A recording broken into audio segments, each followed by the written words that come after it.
Yes, thank you, Jana, for the floor, and good morning to you all in this distinguished audience, and of course to my fellow panelists, especially after this morning's small rejig, and we're really looking forward to our discussion today. It's a great pleasure for me to be moderating our panel on space domain awareness and the architectures and policies that we need for SDA, which is a baseline capability for any operation that we're doing in space or performing in space. And I think all of us in this room share an understanding that we have an increased level of threats, and we will hear later on this morning about what we can expect from the contested environment in space in a panel on threat profiles. And in order to anticipate and respond to threats that are intentional and to detect, monitor, verify, and characterize them, we need awareness of the space domain, which also serves us as a base for response, whether that's that we want to ensure to be no longer exposed to a threat, or whether that is public attribution of hostile behavior and the use of other instruments that we have at our disposal. And most of these events or threats will be not trivial to detect because they unfold against a backdrop of an already highly complex and increasingly dynamic domain, which has recently seen an unprecedented increase in objects and novel ways of operating, which makes everything even more complex to see and understand. And in that context, space domain awareness is a fundamental and critical element in order to ensure greater security, resilience of our assets, but also to underpin transparency, to support verification, and help avoid miscalculation and misinterpretation by distinguishing anomalies, hazards, and accidents from intentional hostile acts. And although we as partners may have different, slightly different terminologies and see different compositions of space domain awareness, space situational awareness, and space surveillance, we do have much overlap in the recognition that we need a certain type of capabilities for it in terms of architectures, sensors, and algorithms. And we also recognize that beyond the mere location or trajectory of objects, which, for instance, we need for space traffic management or coordination, we will need to enrich the information on this with further contextual data from the intelligence side. And our US partners have, of course, been long the key providers of SSA data with the most sophisticated architecture and a dedicated sharing program. But in recent years, we've seen also Europe and Japan stepping up their efforts in protecting their own infrastructure, but also aiming to contribute to greater burden sharing in space situational awareness and space domain awareness. And the key here, and this is what we'll discuss this morning in the next hour, will be to determine how we can best cooperate in the future for architectures and policies that are complementary and that bring together different partners from the civilian, military, and the commercial communities. And with this, let us turn to our panel. We're joined by three brilliant experts in security policy and operations. And I would like to introduce Mr. Kevin O'Connell, founder and CEO of Space Economy Rising, with a long-standing expertise and experience in US government research and business. Good morning, Kevin. To my left, we have Dr. Pascal Faucher, the program manager in defense and security with the French space agency CNES, in which capacity he chairs the EU Space and Surveillance and Tracking Program. And we have Mr. Paul Graziani, Chief Executive Officer of COMSPOC, the provider of commercial SSA, STM, and space domain awareness services. We will hear first from each of them and then launch into a hopefully lively discussion with all of you all. And dear Kevin, you have the floor. Thank you. Thank you, Regina, very much. Good morning, everyone. It's a delight to be on this panel with friends. When Jana contacted me on Saturday afternoon, I knew she was either going to tell me I was no longer invited or I had to fill in for someone, and I'm filling in today for General Saltzman, if that's even possible. I know that he was feeling under the weather, and we certainly wish him the best, and we'll certainly try to cover some of the thoughts that he would have. Without our discussion so far about the nature of threat, we certainly know that our adversaries understand the strategic value of space, both from a leverage perspective, but also from a disruption perspective. And we're going to have to think through both aspects of that. On the one hand, though, we should also recognize that our adversaries are not perfect. That's a good news story, and we're going to have to use space domain awareness capabilities as a way to find leverage points that we have against them. And I'm sure we'll talk much more about that. Cooperative SDA, as we'll discuss here, is going to be one of the main tools in the toolbox to actually do that. So I think I'd start us off this morning with 3 points about SDA.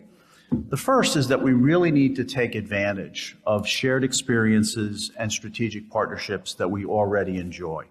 On the one hand, for example, the Combined Space Operations Center at Vandenberg is a good place where we have seen international cooperation between allies on military issues, and that's a very important experience to draw from. One of my favorites that I took from my time at Commerce and have followed pretty closely since then are the SAC-T exercises, the Sprint Advanced Concept Training exercises. These are important in so many ways because it not only tests how we communicate with allies, among allies, about space custody issues, other activities underway in space, but it's also testing how governments can transition custody of objects to various commercial entities, which ones perform the best under certain circumstances, how commercial entities cooperate. I think that's an extremely rich history that goes back to 2014, if I'm correct on that, actually resulted in the creation of the National Space Defense Center in the United States. And now annually there are 3 exercises that take place across continents where we test all of these things. And so these experiences are not to be dismissed. In a world where we like to study things to death, we really want to take advantage of the things we're already doing. Schriever War Game is exactly the same thing. And so let's learn from those things from the get-go. We also need to continue to work on standards for data validation and calibration of different data sets that our countries bring to the fight.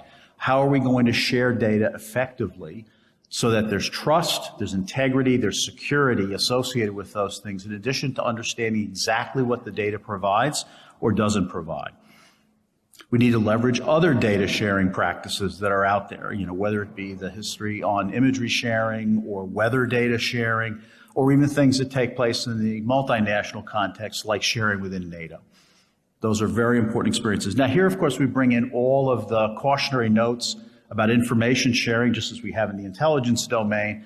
On the one hand, we are practical in recognizing that not everybody will share everything all the time, but we should also recognize the limitations that say that if we don't do that, then we have to realize that if somebody brings a new piece of information to the fight in crisis, it may not be relied upon effectively by the entire coalition. And so we just have to invoke all of those rules that we've dealt with in other domains over the years. The second is, and again, I suspect this will be even more compelling after the discussion about threat, is the need for speed. The word architecture invokes mountains and mountains of planning activities, which we must do, okay? But on the other hand, we need to be ready in the speed world that we're in today in space. We need to be ready to build an architecture on the fly. The minister used the phrase coalition of the willing.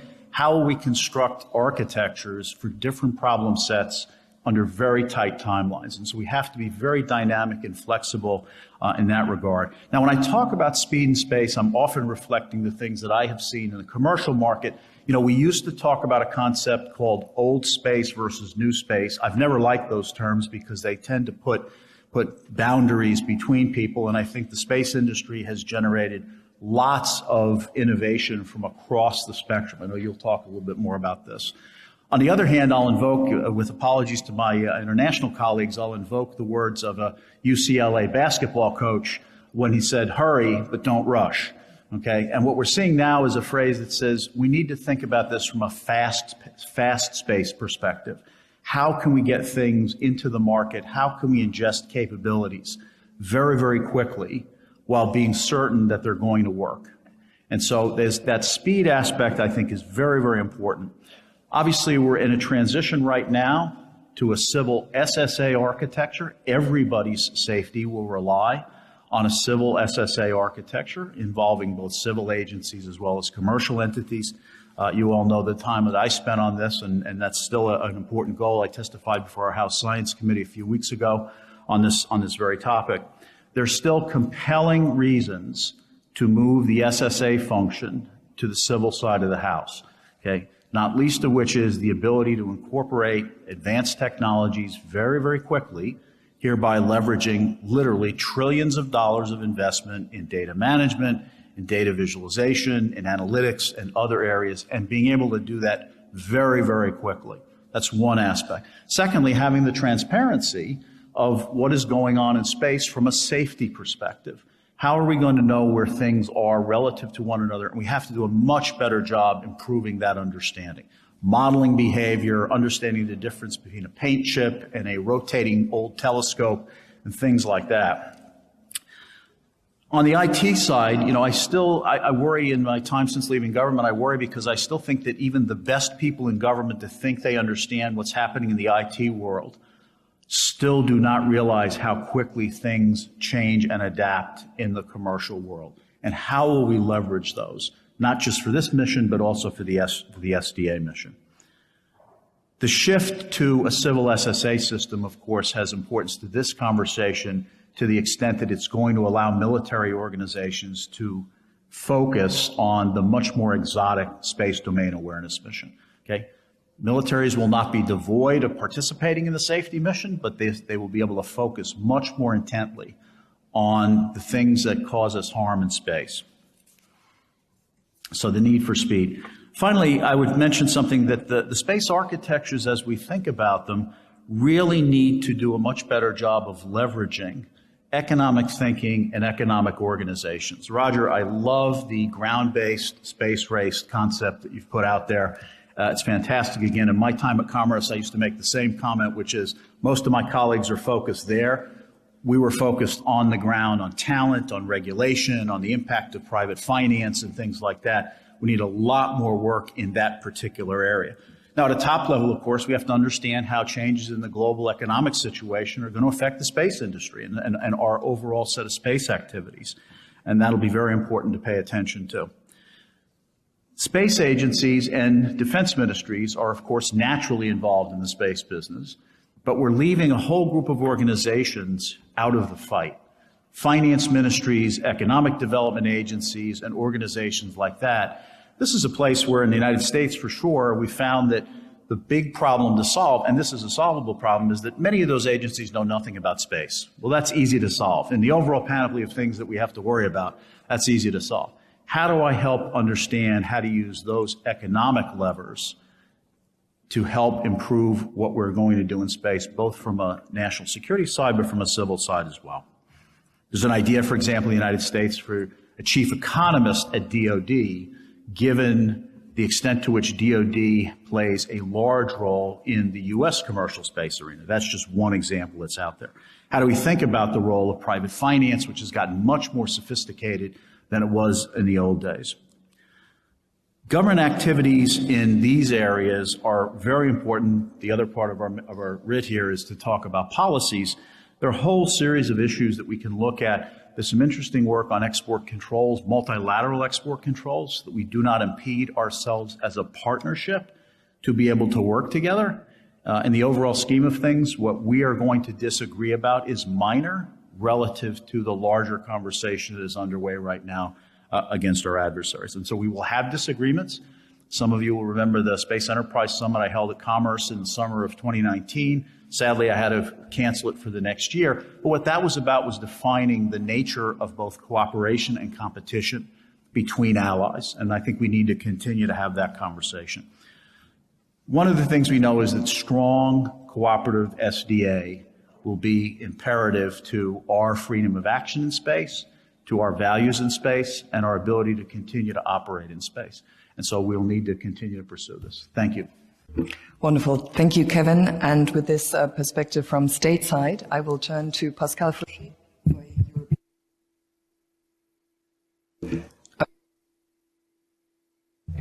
Thank you very much, Regina. Good morning, everyone. Thank you for having me here. And it's really a great pleasure to reconnect all together in person at this PSSI conference, which I believe is probably the best conference on space security ever. So it is said. So thank you again for your kind invitation. This is great to reconnect in wonderful Prague as well. So I'm going to talk about EUSST a little bit, give you an update. You know, we started space surveillance and tracking in Europe 6 years ago as a multilateral cooperation between member states of the European Union at the intersection of space safety and space security.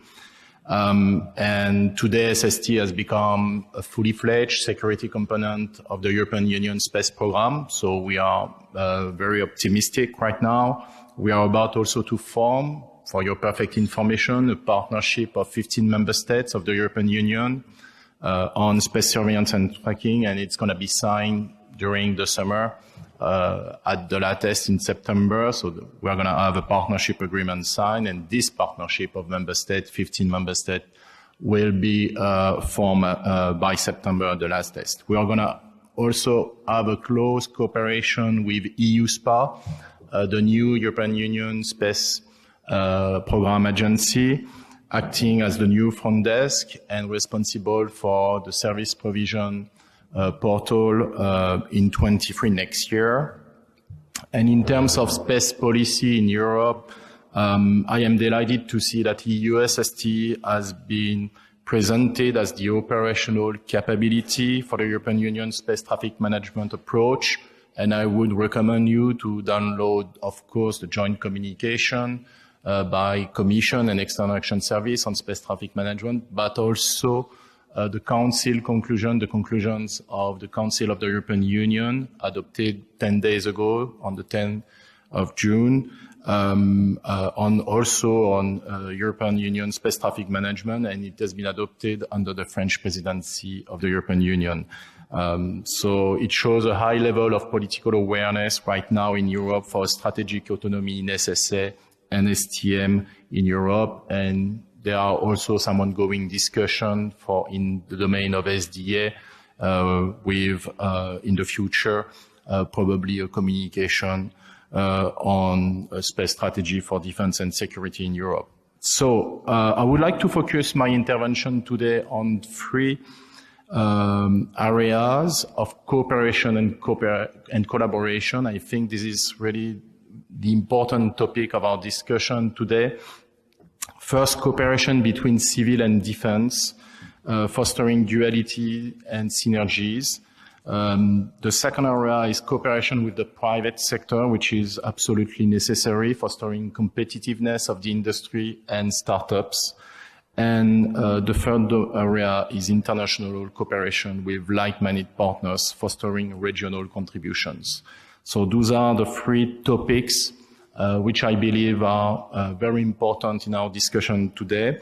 On the first topic, everything happening out there, of course, is of concern for our military, and there's a lot at stake in space for the security and safety of our respective nations. We all know that space is more and more congested and contested, and I strongly believe that the dual nature of the SSA domain will have to be taken into account, where we'll imagine together solutions to ensure collectively the safety and security of our activities in space. The security dimension is fully integrated in our reflection from the beginning in Europe. As a civilian program, EUSST must be able to operate effectively, taking into account the security dimension. We share data from different sources, military, research, and commercial all together. Some precise information on the nature, specifications, and location of certain space objects may affect the security of the European Union, its member states, and of course our allied partners, or relate to performance and control of sensors. So to this end, we have an internal security committee, which includes military and SS security stakeholders working together, and they oversee all matters relating to data security and operational risk. So this culture of merging together MODs, NSA, and civil from space agencies is very important to address the challenges of space safety and space security together, SSA and SDA. We also foresee in Europe, in the domain of space surveillance and tracking, some activities in the European Defence Fund in the coming years to improve the space domain awareness picture. And those technologies, as you know, required for civil and military space surveillance missions are to a large degree identical and dual by essence. And of course, in light of our limited resources in Europe, I strongly recommend to identify and promote synergies between civil and defense and join our forces early on in order to improve our level of autonomy. So this is very important that civil and military work together. So you understand, I am the first to advocate the duality of the domain with forces joined together. On the second topic, my second point is on fostering competitiveness of the industry and startup, and we need to have a strong collaboration with the private sector in this domain. You know, in Europe, we have adopted a new strategy to foster innovation and competitiveness of the European industry and startups and consolidate also European SSA ecosystem, strengthening strategic autonomy in Europe. Right now, 80% of the EU SST public funding is subcontracted to the industry, in addition to the important funding coming from the member states in the SSA domain. And in total, 73 different companies in Europe are working with us on space surveillance and tracking. In the context of a rapidly growing global competition, we need to do much, much more. And I'm very happy that on the 26th of April this year, we inaugurated a permanent European Union Industry and Startup Forum on space traffic management in Europe, with the objective to foster a continuous and constructive dialogue with the industry, including also the participation of European Defence Fund and Cassini representatives to promote synergies. EU SST will act as a public catalyzer, as a public anchor customer for commercial SSA data, passing more and more operational subcontract to enlarge the European database and increase the quality of service provision. We will also act as a public investor for the development of innovative commercial sensors owned by the industry and the startups. And we also offer to be a facilitator and enabler of commercial data and services. So this cooperation with the industry and entrepreneurs of the new space is a wonderful opportunity in Europe to stimulate innovation, strengthening our strategic autonomy. And I would like to say here that, of course, we have been very much inspired with the discussion with Kevin when he was formerly director of the Office of Space Commerce. So it was a great collaboration, and we are going to continue this discussion. The third topic in my intervention is on fostering international collaboration between like-minded partners. SSA, SDA is a global and shared responsibility. We should encourage data and information sharing on space objects and events between like-minded partners. Our objective in Europe is to contribute to the global burden sharing in the SSA domain. And as an illustration, we have an ongoing SSA data sharing experiment dedicated to collision avoidance, which is led at expert level by the Office of Space Commerce in the US and EU SST in Europe. So this is very positive. And I would say that given the current international political context, I have the feeling that focusing on cooperation between like-minded partners, for instance, in this room, the US, Europe, and Japan, is probably the most efficient and pragmatic approach in the short term, and we should continue to promote regional contributions for global burden sharing in the SSA and SDA domain. So thank you very much. Wonderful. Thank you, Pascal, for this perspective on cooperation for SSA between state and also state and non-state actors in Europe. And for a dedicated commercial perspective, I'd like to turn to Paul Graziani, please. Paul. Thank you, Regina, and thank you, Jana, Roger, for inviting me here. It's awesome, really, to be up here on a panel like this and in front of an audience like all of you. So thanks for that opportunity. I am going to try to represent generically commercial space SSA providers here rather than just kind of our own company's view. So I'm going to try and go as broad as I can there. And I did want to just orient kind of where we all sit as these commercial providers in this domain that is largely dominated by government work.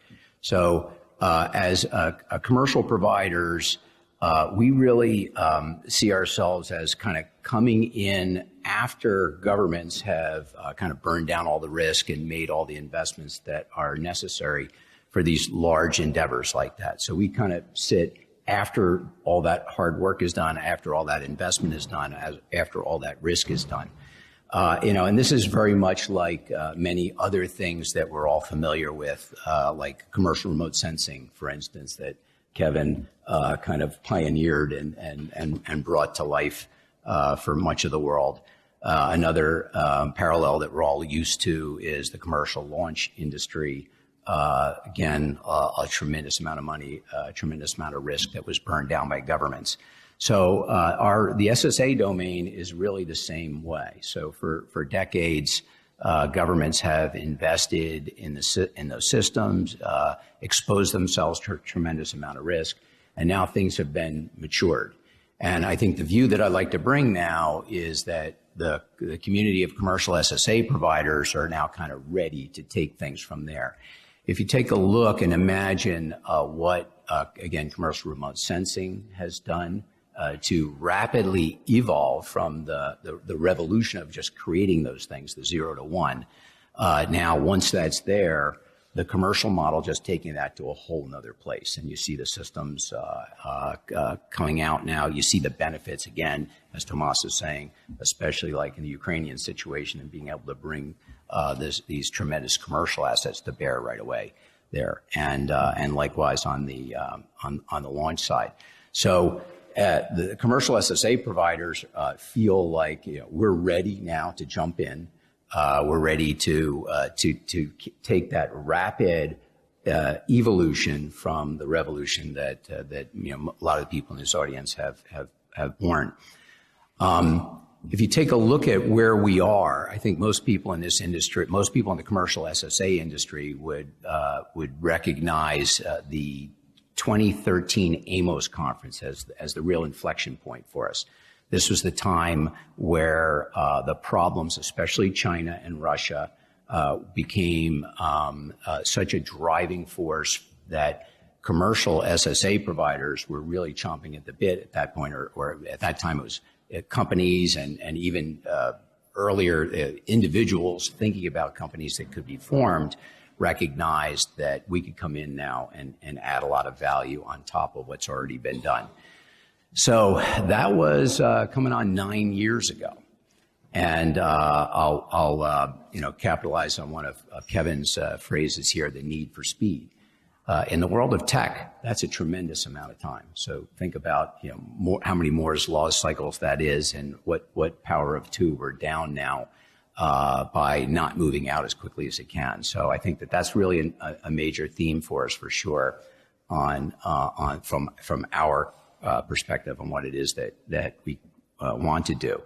The market right now hasn't really panned out as much of us had anticipated in 2013. We felt that the need was there. We felt that there was a tremendous amount of value that we could bring, and different companies were thinking in different ways. It may have been just data that was being provided, or it may have been just tools, or it may have been platforms, whatever it was.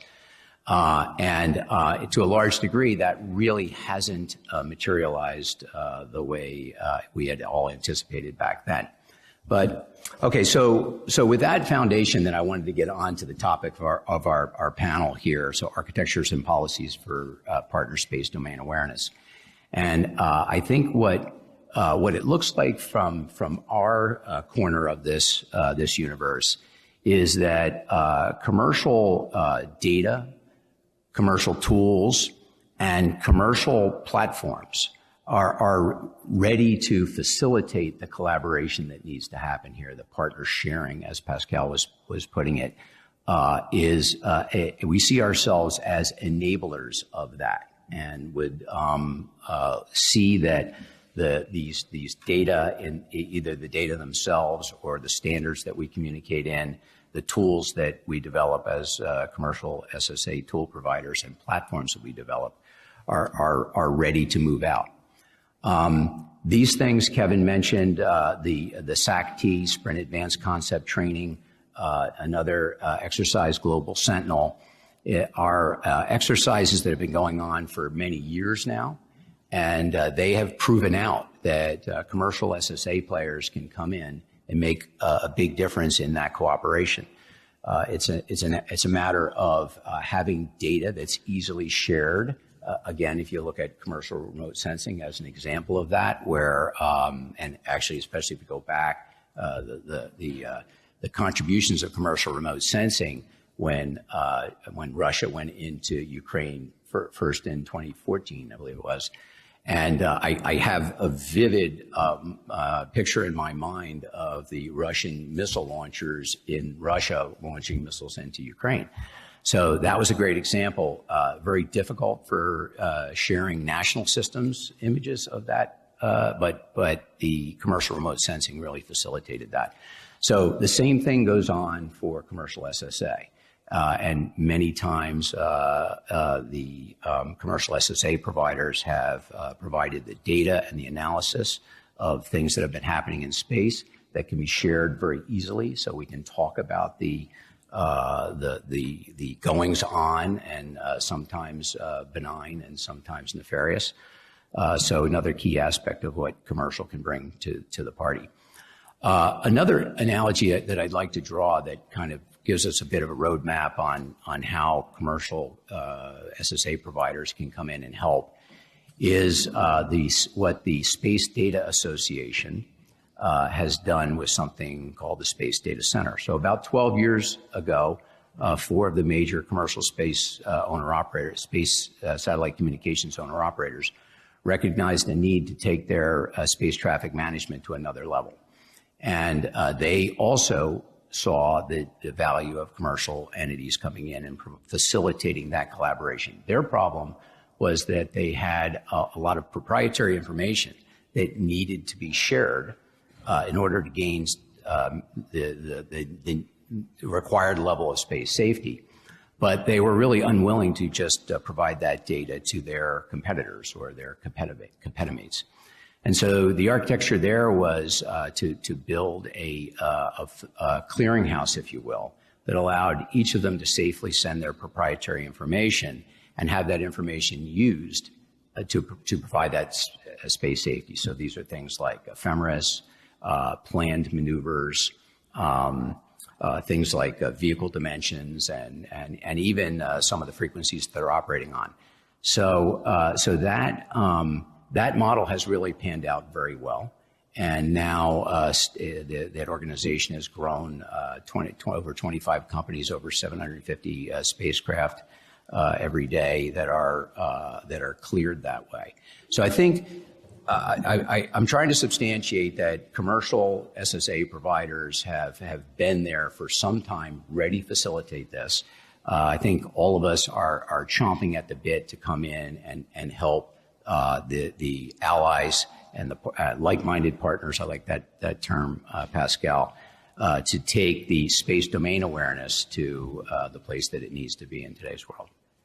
Thank you.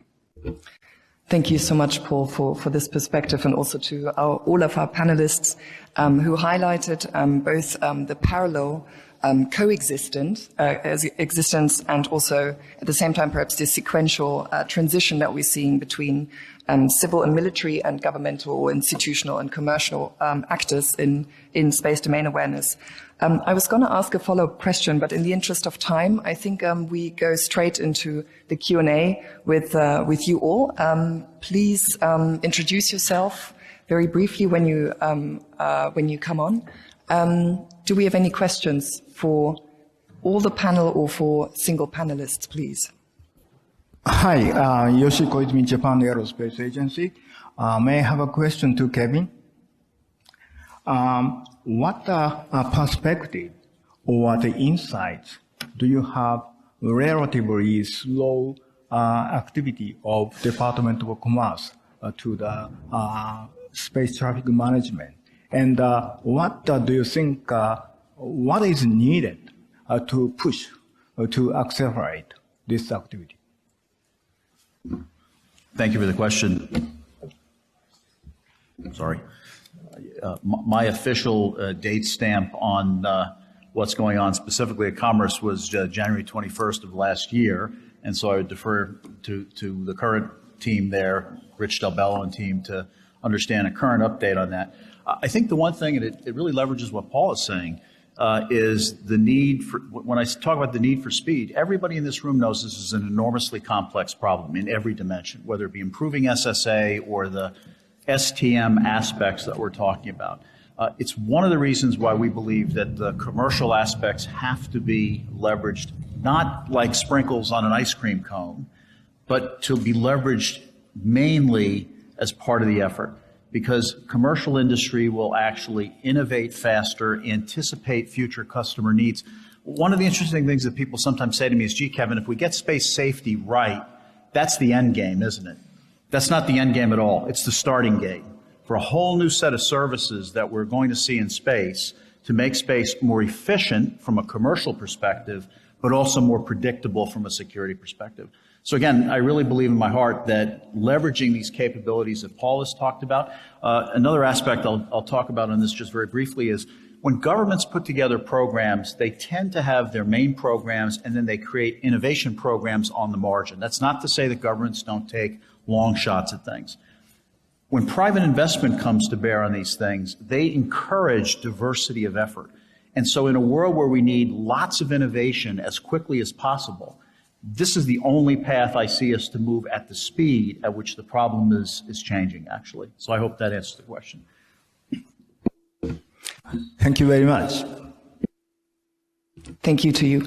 Do we have another question at this point? Yes, please, General. Yeah, good morning. I'm Mike Trout from the German Space Command, and thank you very much for your insights in exploring space situational awareness on a commercial basis. And I've got actually two questions for more or less all of you. First of all, I'm a military pessimist. So I hope for the best and I prepare for the worst.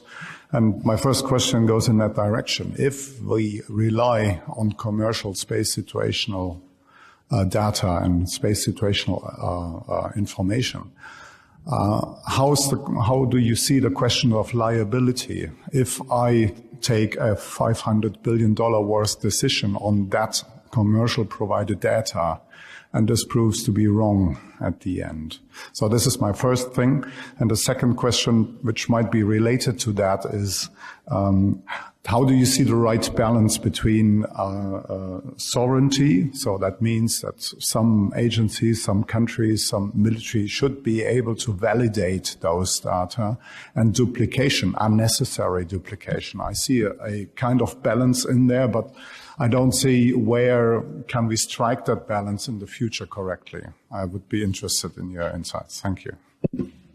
So let me try to tackle the first question first.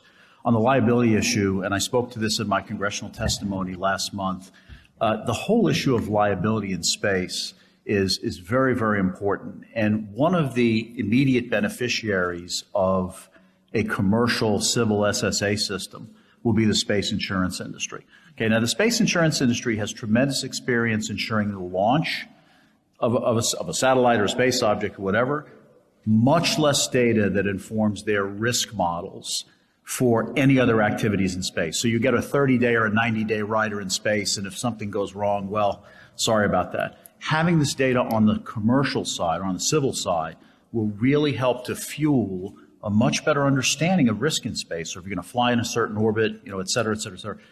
If I didn't understand your question right with that answer, the question of how will governments consider the liability factor, it's back to the 30-year history on remote sensing.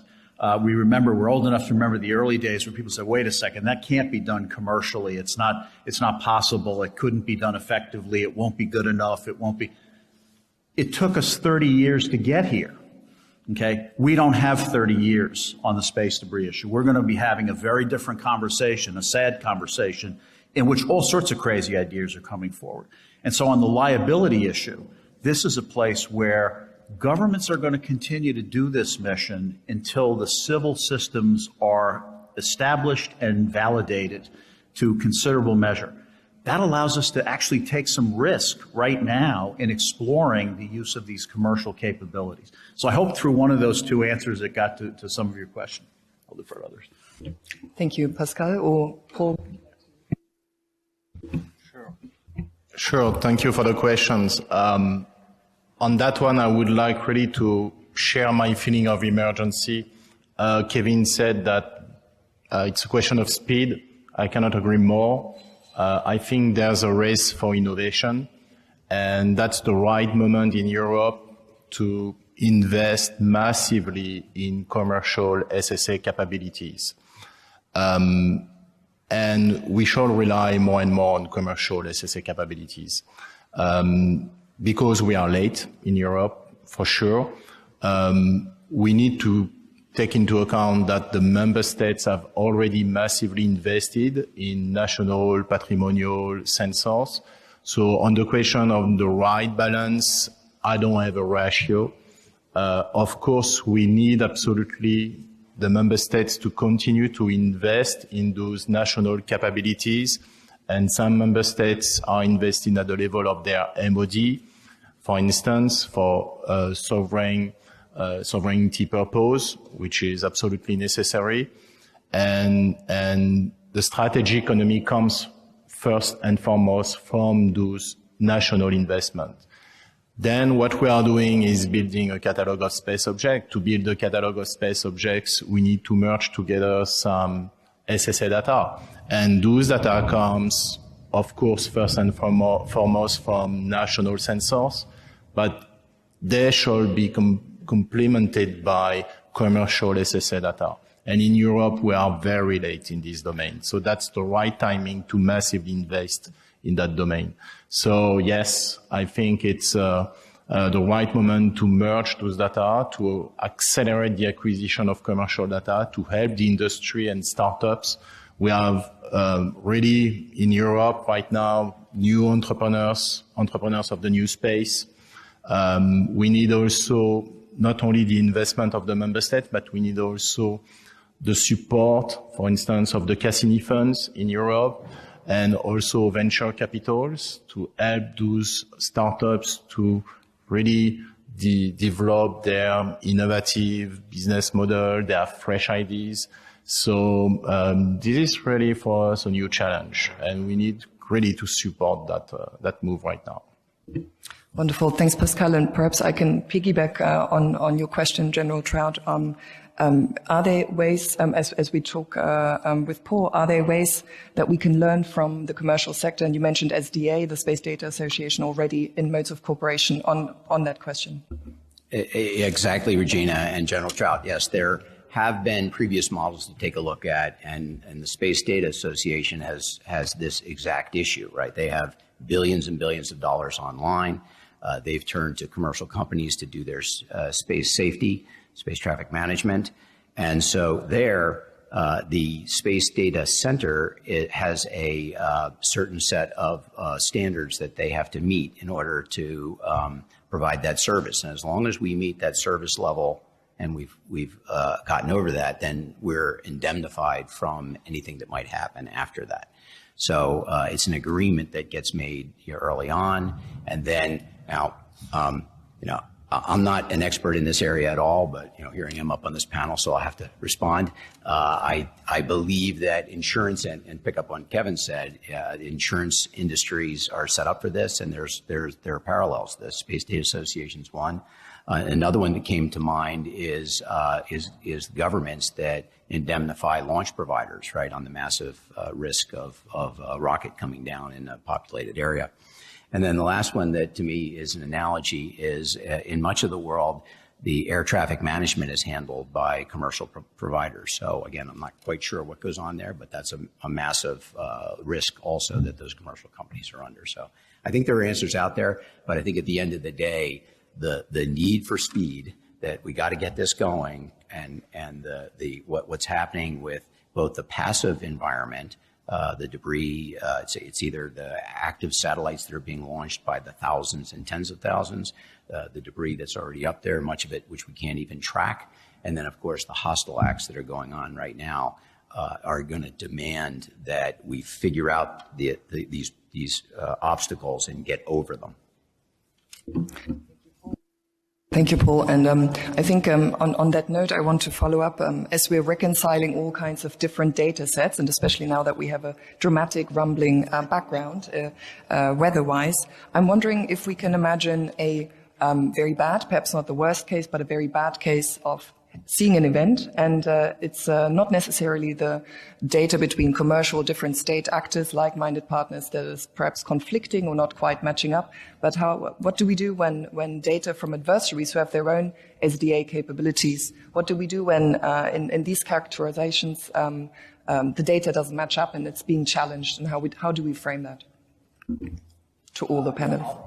I'll jump in on that one and use an example that some in the audience were very closely involved with. Some years ago, wasn't that long ago, I can't remember when, a U.S. military satellite, a DMSB, I believe it was, got to a very close conjunction with a Russian military satellite. And there was a disagreement on how close those were going to get. And it was, as the nature of these things go, you can't really even see them until a few days ahead of time, and then as time goes on, you get closer and closer to the predicted conjunction event. You get a better and better idea. But as much as even just a few hours out, there's a radical difference between the assessment of what that risk was. And if I remember the numbers correctly, I believe that one of the assessments was showing a 44% probability of collision, which is tremendous. And I think there were other answers that were coming in around 1 in 1,000, or about 0.1%. And there, at the end of the day, in retrospect, now this is all unfolding within hours, right? So there's it's hard to figure out why you have those differences at that time. But then in retrospect, what happened there was different ways of analyzing that probability of collision, and the 44% probability was using estimates and overly conservative estimates about the size of those spacecraft. And since that bubble was much larger than it actually was, the probability went up much higher. So I think the answer is we've got to get ahead of this. We've got to, and Regina is embedded in your question there. We're really going to have to figure out what are the standards that we operate under, such that we can get much closer. Now, there's always uncertainties here. Everybody's always going to have different sensors that contribute to this, and they're going to have different tools and processes that they run by. So there's always going to be differences, but we're going to have to work our way down such that those differences are much less material than 44% versus 0.1%. Wonderful. Thank you, Paul, for that. Are there any other questions at this point? Yes, please. I'm Namrata Goswami, and pleasure to be here. So my question is to the panel. When we talk about standards, for example, is it even plausible to think of the international community coming together to decide what is a safe approach? What is the distance between approaching a particular entity in space? So I think those are the key basic questions. So any thoughts on that in terms of space situational awareness? Thank you. Thank you. Perhaps, Pascal, you want to take this from an operational side? Thank you for the question. I must confess I'm not a specialist in standardization. I know that there are ongoing work right now in ISO, ECSS, in plenty of different forums related to standards for space safety operations or space traffic coordination. I don't know if you can define, as in the maritime area, a distance of safety between spacecraft because of the space flight dynamics in space. So, but the objective is to reach a common understanding, and we absolutely need to elaborate those international standards in the SSA domain. to make sure that the systems are interoperable, for instance, to share data, to make sure that those data are integrate, of good quality, certified. So this is a domain where there's some current ongoing work. But when it comes to a regulation, this is something which is probably more at the level of the nations, which is a bit more political. Then I don't know what will be the situation. In the current, I would say, international context, I do not see in the short term how we can negotiate, for instance, with the Russian Federation, any agreement, rules related to the traffic right now. I mean, this discussion is going to be frozen for the next years, for sure. Just to follow that on quickly, so in light of what Pascal has just said, and I agree with it, the international discussions on these so-called rules of the road will move at a glacial pace by necessity. Okay, look to organizations in the private sector that are trying to drive practical rules of the road for these activities. If you're a historian in this area, it is actually the maritime world which reflects this the best, where commercial entities describe the best rules of the road, many of which were ultimately codified by governments. But I think for now, we have to look at the practical issues that industry can drive in terms of, and organizations like CONFERS in the United States, there's now international participation in CONFERS. Industry-led forums like that will come up with some practical ideas for standards, quote unquote. Thank you, Kevin. Is there a final question before we? Yes, please. Hi, my name is Susumu Yoshitomi from Japan Space Forum. I have a question to Kevin. Last night I asked you the development status of OADR. So I understand you right now you are not the right place because you left the DOC. But we are very much concerned about OADR development status. So when you were involved in that project, we had many of the information from you. But right now, there are few information about OADR development status. What happened in the DOC regarding the OADR? Susumu always asks loaded questions when I'm on a panel, actually. So first of all, thank you. Obviously, the vision that we left behind involved aggressive work with the commercial industry and with our allies, and I hope that was reflected in many of the discussions that we had over that time. I can't speak to what's happened since that time. It obviously took 15 months before a new director was named, and we wish him the absolute best in actually keeping this moving forward with that same vision. Wonderful. And with this, we have almost come to the end. I think we'll deprive you of maybe one more minute of the coffee break with a final question leading up to the next panel, which was supposed to be earlier, but on threats, on threat profiles. And I'm wondering if each of you could maybe very briefly for 10 or 20 seconds highlight what is it that we cannot yet see or that is very hard to spot with SDA. I mean, we have a range of different threats. Some of them are visible, some of them are of a nature that cannot be detected with the type of sensors that we usually have for space situational awareness.